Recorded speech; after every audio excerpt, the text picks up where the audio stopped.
konzolista.cz máme tu štvrtú časť Big and Live, len pre vás v spolupráci so serverom Nintendo Gen EU. Vám prinášam ohlásenie alebo vyhlásenie súťaže, to nájdete textom priamo v novinke k tomuto novému videoblogu. A samozrejme za uplynulý týždeň sa toho udialo hodne vo svete Nintendo a ešte než sa pustím do toho, o čom bude teda aktuálna časť Big and Live, tak sa v krátkosti vyjadrím ku projektu Café. To nie je žiadny Starbucks Production, to je kódové označenie nového Nintendo, regulárneho nového Nintendo, ktoré má byť tento rok na E3, čiže 2011 predstavené. Následovník Wii, špekulácie sa robia, ja tomu chcem niečo malé, než si to dúfam, teda v budúcnosti ukážeme v našom videoblogu, ktorý do vtedy nezomrie, než to bude nové Nintendo. To je sa určite vo finálnej verzii, že bude volať Café. Poviem tomu iba jedno, Víčko, akokoľvek ho všetci odsudovali z technickej stránky, tu bolo od roku 2006, čiže 5 rokov a dokázalo doslova donútiť aj konkurenciu myslieť na hranie iným spôsobom. Preto by som aj ako konzument doporúčal tým, ktorí odsudzujú Nintendo za to, že opäť prichádza s niečím možno teraz technicky do budúcna slabším, aby na to nenazerali takým spôsobom, keďže Víčko nám dalo veľa kvalitných hier, teraz je na sklonku života, pre niekoho bolo na sklonku života už na začiatku. To sú však veci, ktoré by nemali byť riešené, chýbajú trofeje, grafika je slabšia, blablabla. Prečo tomu nepristupovať ako voľakedy, keď všetky hry boli de facto, vyrobiť jednu hru trvalo, dá sa povedať, že rok, niekedy dva, samozrejme RPGčka to boli komplexnejšie záležitosti, samozrejme nejaké 2D strieľačky to bolo hotové hneď.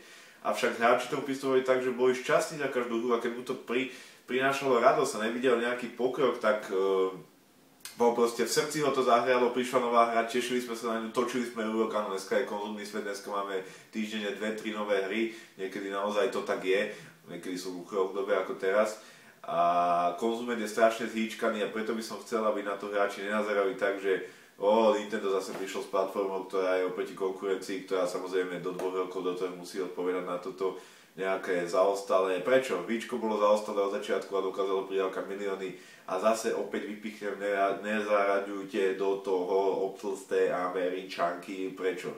Víčko, ja mám Víčko, mám tu všetko, tu nenájdete žiadnu hru pre Wi-Fi alebo žiadnu takú záležitosť, to sú originálne projekty, ktoré som si užil a ktoré vám samozrejme Big and Live vypichnem. Ale to už zase zachádzam do tých vecí, ktoré by sme mali nechať asi na pokoji v rámci projektu, keďže dneska si budeme testovať Super Street Fighter 4, najlepšiu hru v súčasnosti pri launchi na 3DS a my si ju otestujeme, ukážem vám v krátkosti, čo je obsahom tohto kartridžu. Big and Live 4, fotosúťaž, nezabudnite si prečítať, kto to vyhral, nech mi pošle na mail svoju adresu a ja mu obratom pošlem hru, ktorú si sám vyberie, to nech napíše tu. Takže Super Street Fighter 4 edícia 3D, technologicky jednoznačne najkrajšia hra, ktorú si v súčasnosti môžete na projekt, alebo hardwareový projekt Nintendo 3D zaobstarať, keďže Capcom v súčasnosti, na rozdiel od Nintendo,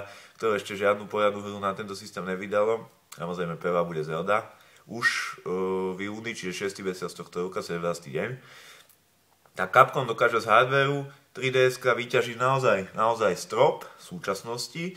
Ich hry sú krásne a aj keď sa Super Street Fighter samozrejme dostal na túto platformu ako čistý port, tak v súčasnosti naozaj topka. Ovládanie prehodené na slidepad. Všetci hráči Street Fighteru dobre vedia, že slidepad je to najdôležitejšie, čo sa týka ovládania, ak nemáte v ruke páku, čiže možnosť automatového ovládania. Slidepad reaguje perfektne, triky sa dajú predvádzať. Takže poďme na menu Arcade versus 3D versus, to je nový modus, ktorý je presne, ako som povedal, prístupný viac adrenalínu, keďže už to nemáte v pozícii nejakého 2D slajdu, o čom je celý Street Fighter, takže sa môžeme rovno na to pozrieť, ako to vyzerá. Práve versus CPU, klasika nastavenia, všetky tie very hard až very easy pre tých, ktorí by hru nejak dokázali by ju eliminovať bez toho, aby si ju užívali, takže každý si môže vybrať. Čo je špecifické, tak Street Fighter v 3D edícii máte všetkých bojovníkov prístupných hneď od začiatku. Máme tu nových, ako je Hakan, ktorý je naozaj špecialista v rámci patlania oleja na seba. to je silná vec, až sa dá povedať taká japonsky úchylná. Takisto všetky stage od začiatku sú tu, je ich tu pár nových, ktorí sú viazané samozrejme na hráčov a sú tu všetky, ktoré boli už v konzolovej verzii na Xbox 360 alebo PS3 Super Street Fighter.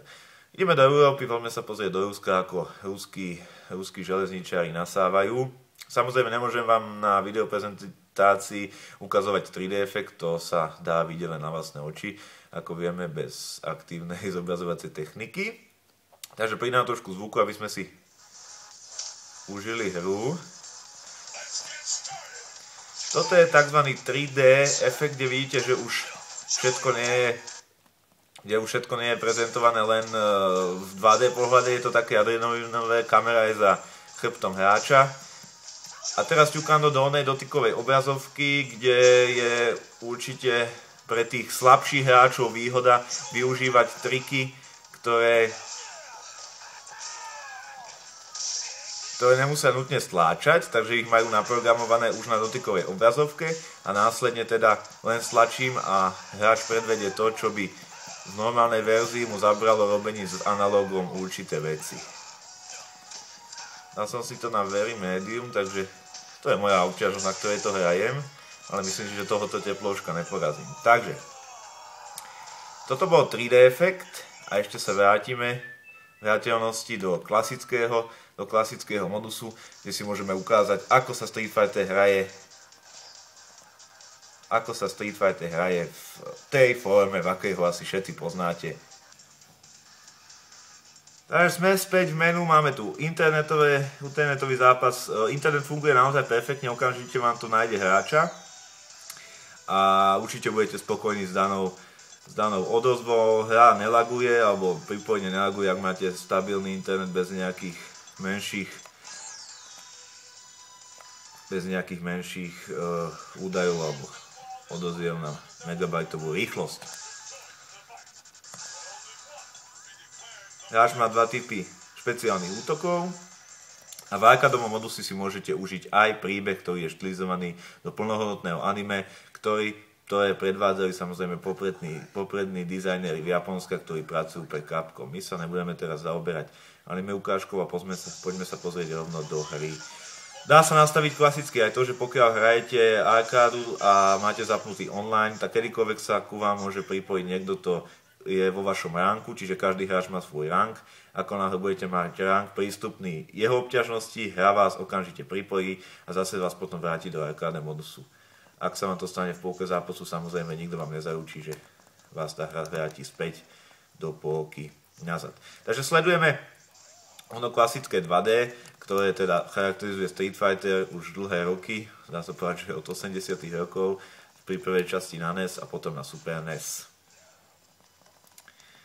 Samozrejme pri takejto pozícii nahrávania ja si nemôžem poriadne chytiť Game Boy do ruky alebo DS-ko do ruky, takže nie je to nič extra príjemné, aby som vám ukázal hru, ale vďaka dotykovej obrazovke môžem aspoň ukázať špeciál Seta, ktorý je hlavný nepriateľ, teda Super Street Fighter aj Street Fightera regulárnej 4. časti.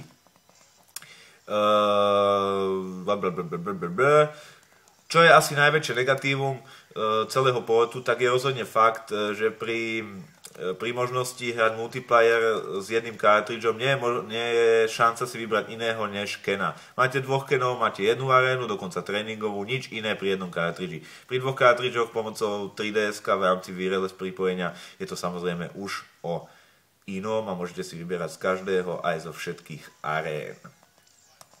Ďalšie negatívum, asi najväčšie pre fanúšikov, čo ma trošku zarazilo v rámci Street Fightera, je nemožnosť si nakonfigurovať ovládaciu schému podľa seba. Máte tu 3 dané schémy, ktoré sú pomenované dosť šialene, niečo tam arkáda, profi a niečo také, avšak definovať toto a meniť si kombíky není možné, čo považujem za veľkú chybu pre toho, kto nie je zvyknutý napríklad, že si dá kop na Bčko alebo hlavný útok na Ačko. Toto sú veci, ktoré naozaj Capcom asi trošku podcenil pri porte a to, čo obsahuje Next Gen verzia, naopak neobsahuje 3DS-ková verzia, čo je teda podľa mňa asi veľká chyba.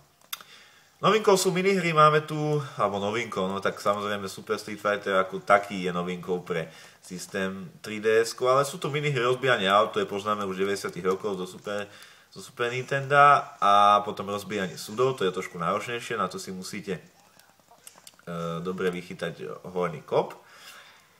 Zvuková stránka, všetko je to kompletný port, tak ako bol na klasických Next Gen konzolách, avšak s 3D efektom, ktorý vám, tak to môžem na sekundu zapnúť do hĺbky, a hlavne a technologickým, ako som už to teraz spomínal, opakujem to ako papagaj, technologickým stropom v rámci možnosti 3DS. V súčasnosti, keď príde prvý Resident už za pár mesiacov Mercenaries 3D, tak vtedy uvidíme, čo Capcom naozaj dokáže s priestorovým 3D, a už teraz sa teda na to nemôžem dočkať. Týmto som vám chcel priblížiť to, že ak uvažujete zase po hardware teste minulý týždeň o konzole Nintendo 3DS a chceli by ste hneď od začiatku hrať nejaké kvalitné hry, tak to asi není pre vás správna voľba, keďže 3DS v súčasnosti má hodne chabilanč, je na to pár hier, ak vás nezaujíma ani jedna hra, tak samozrejme neodporúčam vôbec konzolu kupovať, ale odmietam nejaké tie vyhlásenia, ktoré som videl aj na konzolistovi, že 3DS je paskvil a podobné srágory, tak toto si prosím,